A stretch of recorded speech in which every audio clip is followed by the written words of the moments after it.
Trust me শর্টকাটের মধ্যে মানে ৫ মিনিটের মধ্যে যদি মজাদার লোভনীয় নাস্তার কথা বলা হয় তাহলে আমি আপনাদেরকে এই নাস্তাটা সাজেস্ট করব। মানে আপনারা একবার টেস্ট না করলে বুঝবেন না যে এটা কত বেশি মজা হয়। তো হ্যালো এভরিওয়ান, আসসালামু আলাইকুম, কি অবস্থা সবার? This is me Tanha, welcome back to my new video. তো আশা করছি সবাই অনেক বেশি ভালো আছেন। আলহামদুলিল্লাহ আমিও ভালো আছি। তো আজকে আমি একটা মজাদার ৫ মিনিটে একটা নাস্তা শেয়ার করব যেটা আপনারা খুব সহজেই তাড়াতাড়ি করে বানিয়ে নিতে পারবেন। ঘরোয়া কিছু উপাদান দিয়ে আপনারা এই নাস্তাটা খুব তাড়াতাড়ি বানিয়ে নিতে পারবেন। এজন্য আম্মু ফার্স্টে নিয়েছে বাঁধাকপি, মানে সম্পূর্ণ এই নাস্তাটা বানানো হবে বাঁধাকপি দিয়ে। চাইলে আপনারা আরো অন্যান্য ভেজিটেবলস অ্যাড করতে পারেন, বাট এটা বাঁধাকপি দিয়ে অনেক বেশি মজা হয়েছে।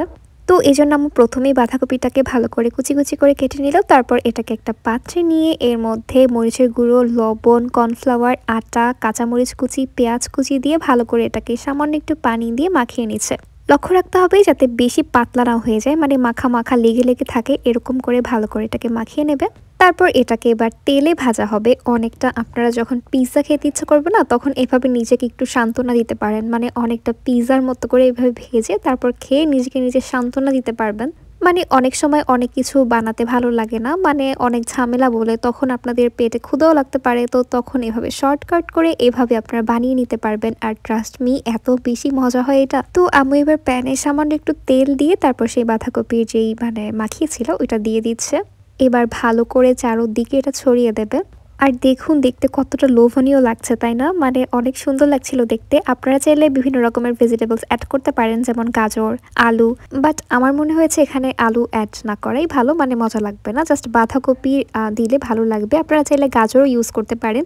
আর এটা একদম ভিতরে নরম থাকবে না, মানে হচ্ছে উপরে ভালো করে সুন্দর মতো ক্রিস্পি হবে, বাট বাঁধাকপিটা অত বেশি সেদ্ধ করবে না। জাস্ট এখানে একটু কাঁচা কাঁচা থাকবে বাঁধাকপিটা, এতে করে খেতে অনেক ভালো লাগবে, একটু ক্রিস্পি ক্রিস্পি লাগবে আর কি। তারপর এবার আম্মু উল্টে দিল। আর এখানে অনেক কাঁচামরিচ ইউজ করেছে, যেহেতু এটা সস দিয়ে খাবো সেহেতু ঝাল ঝাল, তারপর হচ্ছে কি বলে এটাকে, টকটক থাকবে সসের কারণে, তো সেহেতু অনেক ভালো লাগবে। তো এই তো ভাজা কমপ্লিট। এবার আম্মু এটাকে একটু কেটে নিচ্ছে। আর এত বেশি ইয়ামি লেগেছে আমি কি বলবো, মানে শুধুমাত্র একটা মাত্র উপাদান দিয়ে এটা করা হয়েছে, শুধুমাত্র বাঁধাকপি দিয়ে, তাও কত বেশি মজা হয়েছে।